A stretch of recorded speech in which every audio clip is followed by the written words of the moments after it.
कहते हैं ये धरती है संघर्ष की, ये धरती है कला संस्कृति के धरोहर की। इस धरती में हिंदुस्तान की तस्वीर दिखती है। नमस्कार, मैं हूं खुशबू राय। आज सारा विश्व अपनी पहचान बनाने में लगा हुआ है। ऐसे में आदिवासी दिवस के इस खास दिन मैं आपको करती हूं जोहार।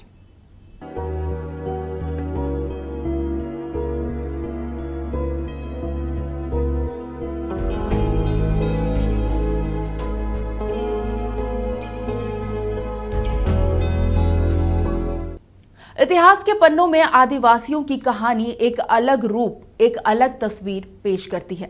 ऐसा माना जाता है कि रामायण और महाभारत काल से ही आदिवासी समुदाय अस्तित्व में आ गए थे, या फिर यूं कहे कि हर व्यक्ति अपने पूर्वज में आदिवासी की झलक देखता है। ऐसा माना जाता है कि मानव विकास के क्रम में हर जाति, संप्रदाय, धर्म, एथनिक वर्ग के लोग किसी न किसी कबीलाई समूह से ही विकसित हुए हैं। यानी सभी जाति धर्म के लोग आदिवासी जीवन के कार्यकाल से होकर गुजरे हैं।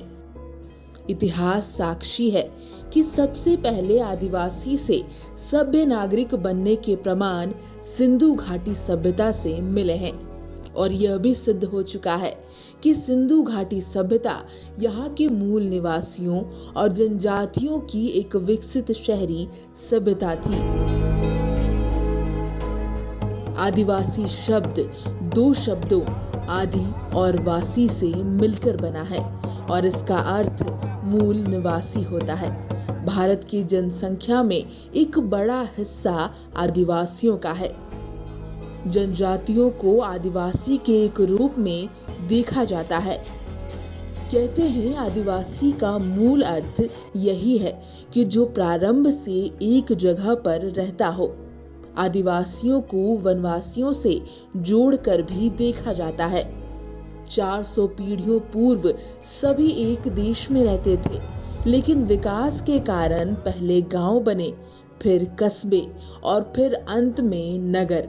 यहीं से वनवासी गांव, कस्बे और नगर में बसते चले गए।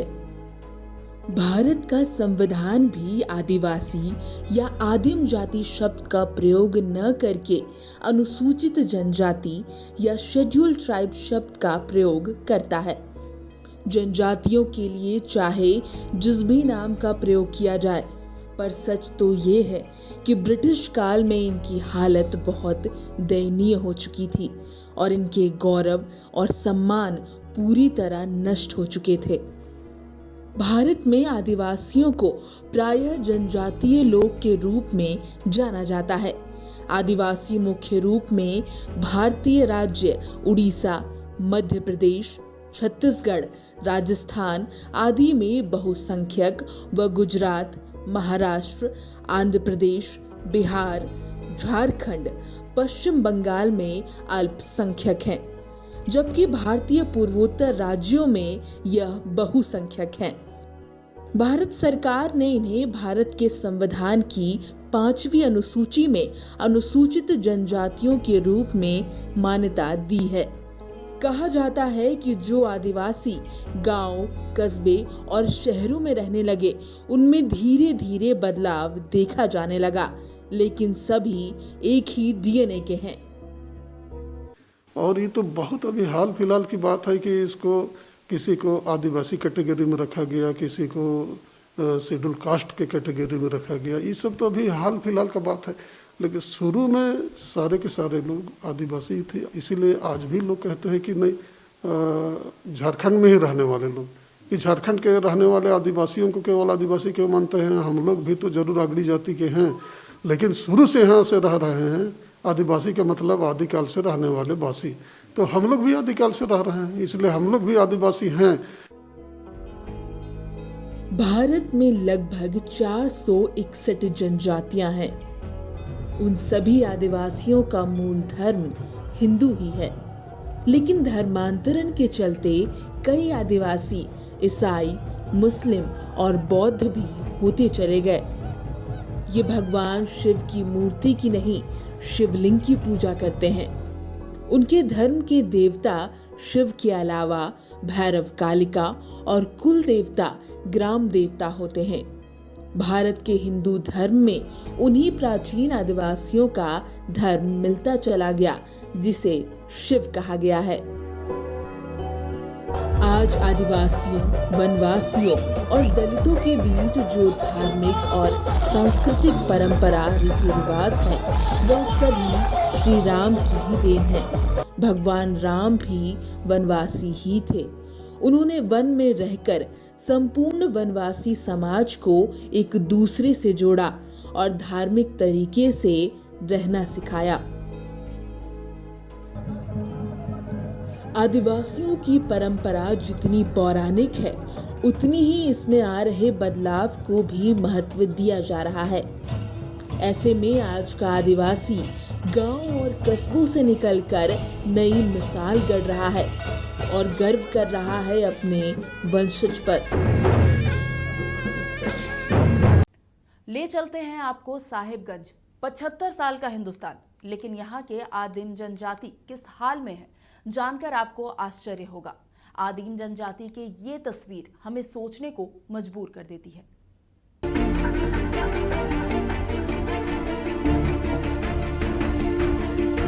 जनजातियों के विकास की काली तस्वीर।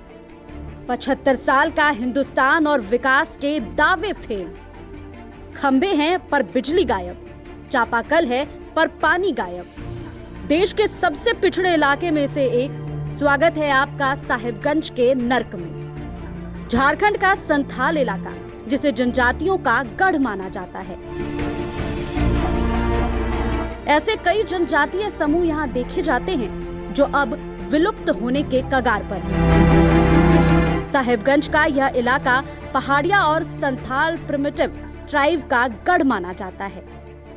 लेकिन अफसोस की बात, झारखंड का यह इलाका विकास से कोसों दूर है।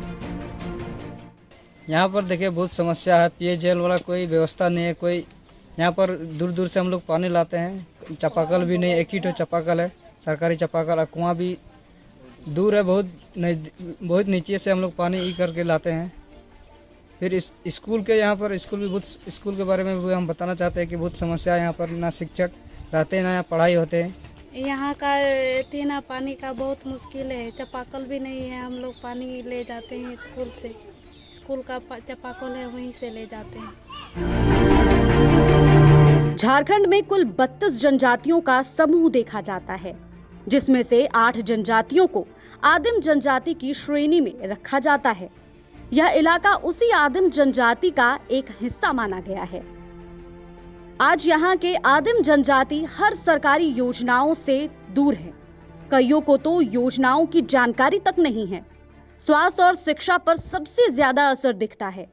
आज भी यहाँ पर खाट पर मरीजों को अस्पताल की राह दिखाई जाती है। टूटी से ये कौन है आपका? बहन है। क्या हुआ इसको? इसका सर वही उल्टी और पैखाना हो गया, डायरिया की क्या, बिजली से भी कुछ धमकिया आ गया है, परेशानी। तो इसको एम्बुलेंस में कहाँ लेके गए? एम्बुलेंस रोड का साधन है ये नहीं है सर? रोड का साधन नहीं है? नहीं है, हम लोग पहाड़ से उतर रहे हैं। पहाड़ से सब ऐसे ही लेके उतरे? ऐसे लेके हम लोग उतर रहे। इलाज करवाने के लिए कहाँ? यही नियाल डॉक्टर के पास आए ना। ठीक है। आदिम जनजाति यह मानते हैं कि अब तो वह उम्मीद भी लगाना छोड़ दिया है कि कभी कोई अस्पताल या स्कूल उन तक पहुंच पाएगा। कीजिएगा, मजबूरी में लेना पड़ता है कि मान लिया जाए कि अभी पानी किसी बच्चा को प्यास लग गया है तो कहीं ना कहीं से पानी लाना ही पड़ेगा। आप लोग मजबूरन झरना का पानी पीते हैं। झारखंड हमेशा से आदिवासियों का प्रदेश माना जाता है। सरकारें आई और गई, सबने आदिवासियों के हित की बात की, लेकिन क्या तस्वीरों से आपको कहीं भी हित की बात नजर आती है? सवाल बड़ा है, लेकिन आज आदिवासी दिवस के अवसर पर हम इनके संघर्ष को करते हैं जोहार।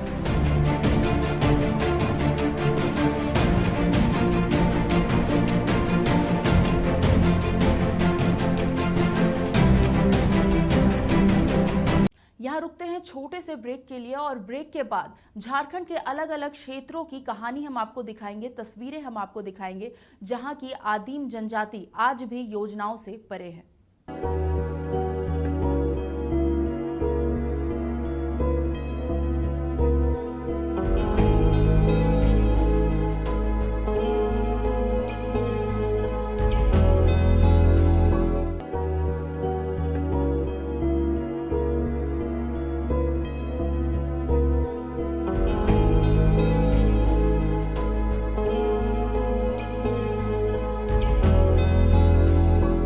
झारखंड हिंदुस्तान का वो प्रदेश है जहां आदिवासियों के कई रूप नजर आते हैं।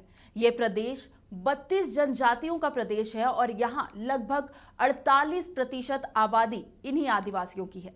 ऐसे में आज झारखंड के आदिवासी हर क्षेत्र में आगे बढ़ते हुए नजर आ रहे हैं।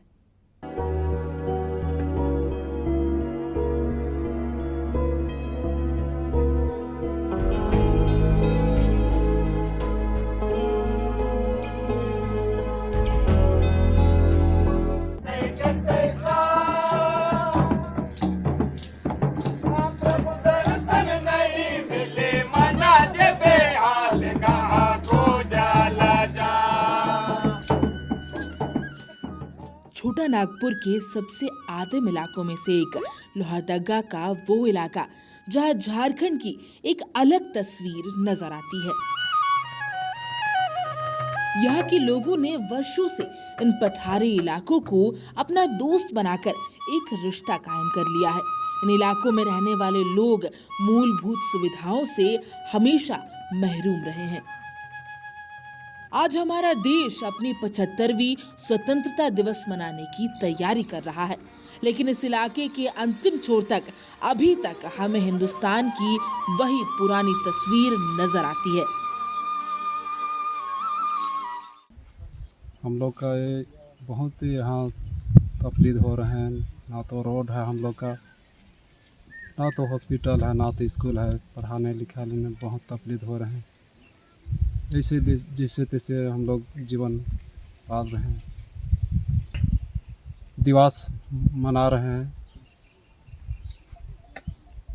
जैसे कि तैसे जो पहले गुजर रहा था उसी तरह से अभी तक गुजरते ये हैं। हम लोग के कोई कहीं ऊंचा ना नीचा होने के लिए कोई नज़र नहीं दिख रहा है।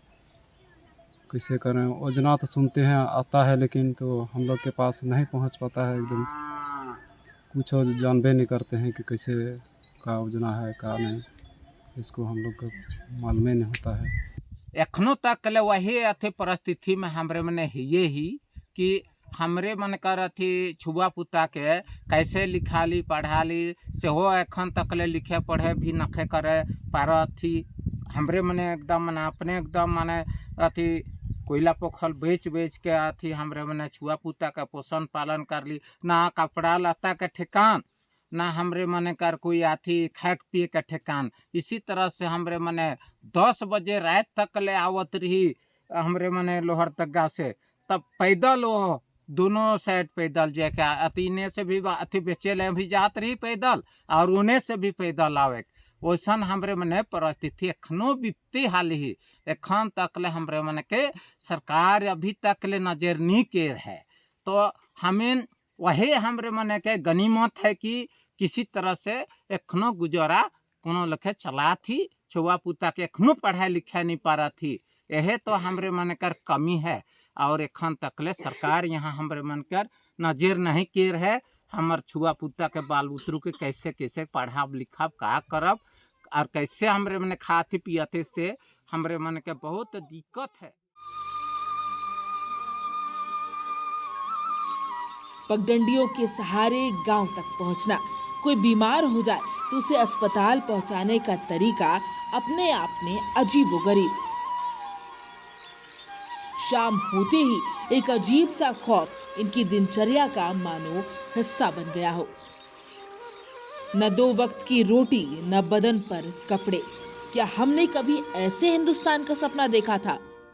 आदिवासी राज्य के रूप में अगर कोई सबसे ज्यादा शोषित हुआ है तो वो यहाँ के आदिम जनजाति है।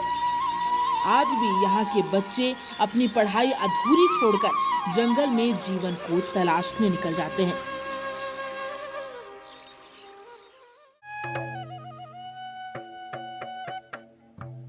आश्चर्य नहीं है कि इनकी जनसंख्या अब धीरे धीरे कम हो रही है और ये विलुप्त होने की कगार पर बढ़ रहे हैं। कि हम लोग गरीब आदमी हैं, जहाँ तक हम लोग को उतना नहीं हो पा रहा है चौकी के लिए, तो हम लोग वही चटाई बनाकर ही सोते हैं। जैसे कोई बीमार हो जाने के कारण से हम लोग कोई दवा बीरो कराने के लिए यहाँ कोई उपलब्ध नहीं है। आने जाने में जंगल झाड़ में दिक्कत परेशानी आता है। गांव में तो ऐसे कुछ बदला थोड़ा सा, और बहुत ऐसे चीज़ है जो नहीं बदला है अभी। तो पानी का दिक्कत है, रास्ते की भी दिक्कत है, और देखा जाए तो शौचालय तो है लेकिन उसमें पानी का भी दिक्कत है, और शौचालय जैसे होना चाहिए वैसा नहीं है। नहीं, यहाँ तो वैसे आते भी हैं लेकिन वो भी बोलते हैं कि हो जाएगा ऐसे काम करके, फिर नहीं वो बोलते हैं बस है लेकिन करते नहीं हैं। यहाँ तो आते हैं नेता लोग, बड़े बड़े उम्मीदें देते हैं कि ऐसा काम हो जाएगा, बदलाव होगा, तो वो खाली बोलते हैं, नहीं हो पाता है। लोहरदगा के पाखर गांव में रहने वाले आदिम जनजाति के असुर, नगेशिया और किसान समुदाय के लोग वास करते हैं। मिट्टी के बने कच्चे मकान में ये आज भी जमीन पर सोने को मजबूर है। सबसे बड़ी समस्या इनकी घटती हुई जनसंख्या है। कुछ लोगों ने जो यहाँ पे, जो मैं कहता हूँ सरकारी महकमे में, अगर वो इन चीजों को नहीं समझते, ट्राइबल जिसे कहा जाए, संरक्षित क्यों दिया गया है? क्योंकि अपने नियमों के प्रति वो जागरूक नहीं है, संविधान प्रावधान के बारे जागरूक नहीं, कानून के प्रति जागरूक नहीं है। तो जिनको संरक्षण देना है, जिनको कानून के जो रक्षक हैं, अगर वही अपने कानून का अनुपालन नहीं करे तो ये काम कैसे होगा? और आपने सही कहा, जो आज उसके मायने में आदिवासी की तुलना में जिसे कहा जाए जो आदिम जनजाति है, वो तो आउट नंबर्ड होते जा रहे हैं, क्योंकि वो भी बेचारे ना शिक्षा का उनका कोई शिक्षा की व्यवस्था हो पाई है, ना विधिवत कोई है, जंगलों में रहते हैं, नोमैडिक ट्राइब है। तो ये देखना किनका काम है? ये देखना काम है प्रशासन काम है। और मैंने कहा कि ट्राइबल सप्लाइन का पैसा है और इसके क्या बोलते हैं 5वीं अनुसूची है, लेकिन कहे न कहीं प्रशासनिक महकमा है, वो बस केवल सोचा फाइलों में निपटाने में है और कोई यहाँ रूटीन वर्क हो जाए, कोई बहुत सेंसिटिव होकर काम नहीं कर रही है, इसलिए ये हालत बन रही है। तो एक तरफ जानवरों को सरकार संरक्षित कर रही है और हमारे आदिवासी भाई बहन वो आउट नंबर्ड होते जा रहे हैं, उनकी संख्या कम होते जा रही है। तो ये इसके दोषी हम किसको माने? तो जिनको संरक्षण करने का जो जिम्मेवारी दी गई उनको मैं दोषी कहीं न कहीं मानूंगा। बेशक हमें विश्व आदिवासी दिवस मनाने का अधिकार है, लेकिन साथ में ये भी समीक्षा करने की आवश्यकता है कि आज भी जंगलों में आदिवासी संस्कृति को बचाए रखने वाले इन आदिम जनजाति समुदाय के लोगों का आने वाला कल क्या होगा। समाचार प्लस के लिए लोहरदगा से गौतम लेनिन की रिपोर्ट। नागपुर कर कोरा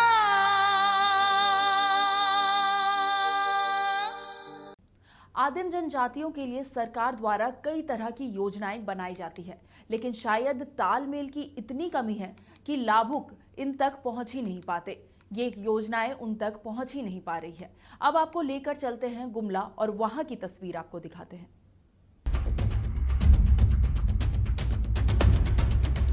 प्रकृति ने गुमला को दिल खोल कर संवारा है, लेकिन कहते हैं ना कि चांद के चेहरे पर भी दाग है।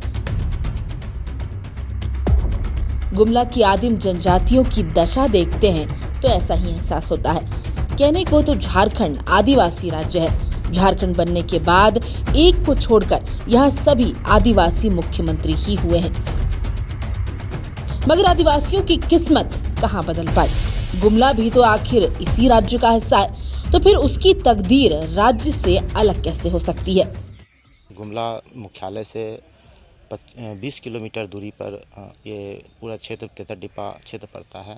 यहाँ पे लगभग कई समुदाय के जो लोग हैं, आदिवासी समुदाय के जो लोग हैं, कई समुदाय के यहाँ पे लोग रहते हैं।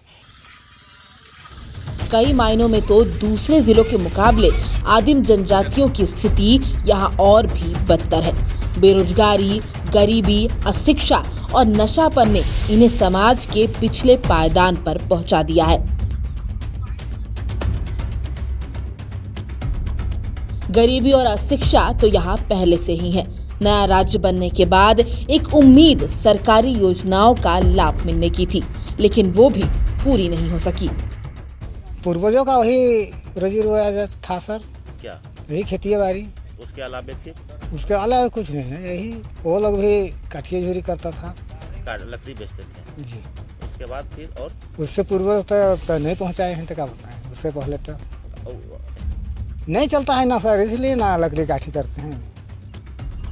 कहने को तो गुमला आदिवासियों और आदिम जनजातियों का जिला है, लेकिन आंकड़े बताते हैं कि इनकी संख्या घट रही है।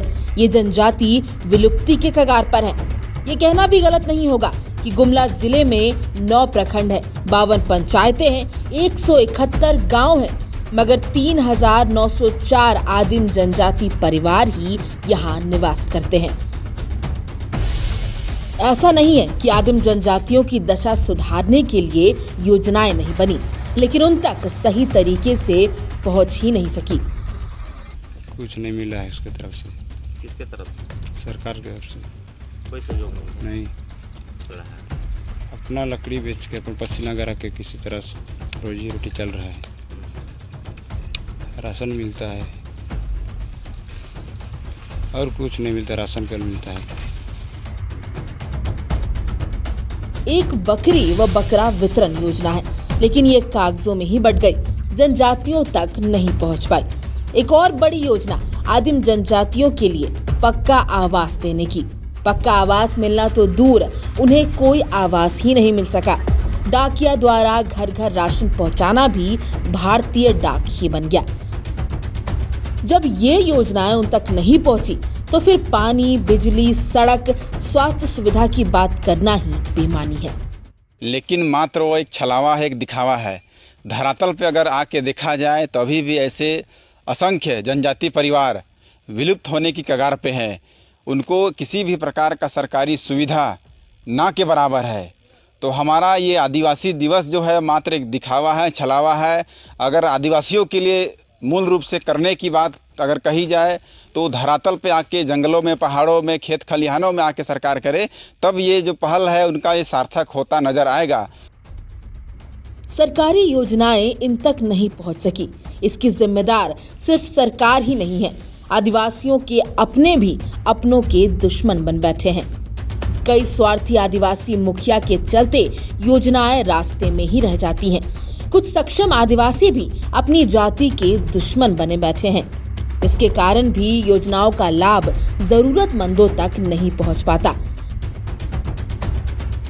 पूरे गुमला जिले का आकलन करें तो 10% आदिवासी ही कुछ तरक्की कर पाए हैं। 90% आदिम जनजाति के लोग बदहाल ही हैं और आज भी कंद मूल खाकर किसी तरह अपना जीवन बिता रहे हैं। और सबसे अहम बात यह है कि जैसे प्रलोभन में आकर के आदिवासियों की इतनी स्थिति खराब है कि प्रलोभन में आकर के वो धर्म परिवर्तन भी करते हैं, जो कि ये सबसे बड़ा ये मुद्दा है। लेकिन सरकार की तरफ से जो है सो तमाम सारी मुद्दाओं को लेकर के अब तक कोई खास पहल नहीं की गई है। आदिम जनजातियों की दशा कैसे सुधरेगी ये तो भगवान ही जानते हैं, लेकिन इनकी जनसंख्या भी अब भगवान भरोसे है, क्योंकि धर्मांतरण इनकी संख्या को खत्म करता जा रहा है। 70 से 80% की बड़ी संख्या में लोगों का धर्म बदल लेना कोई छोटी बात नहीं।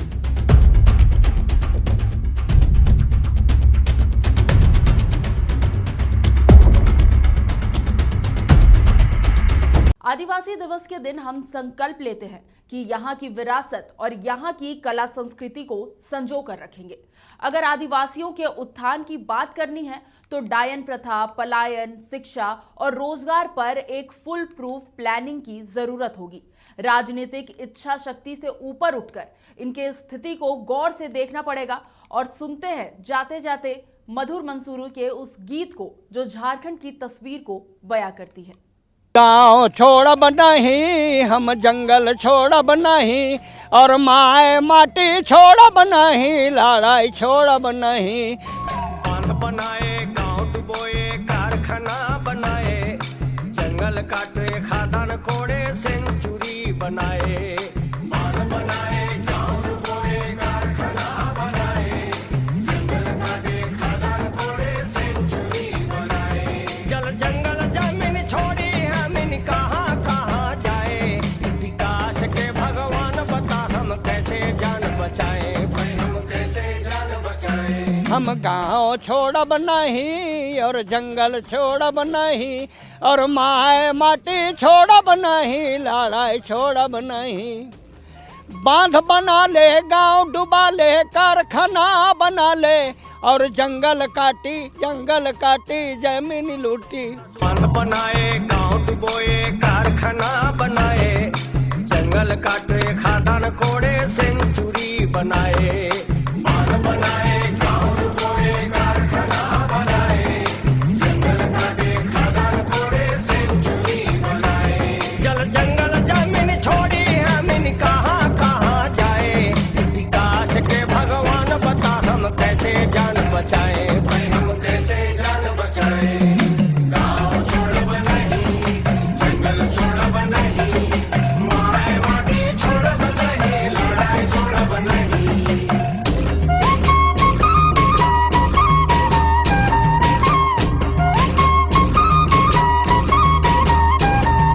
जमुना सूखी, नर्मदा सूखी, सूखी सुवर्ण रेखा,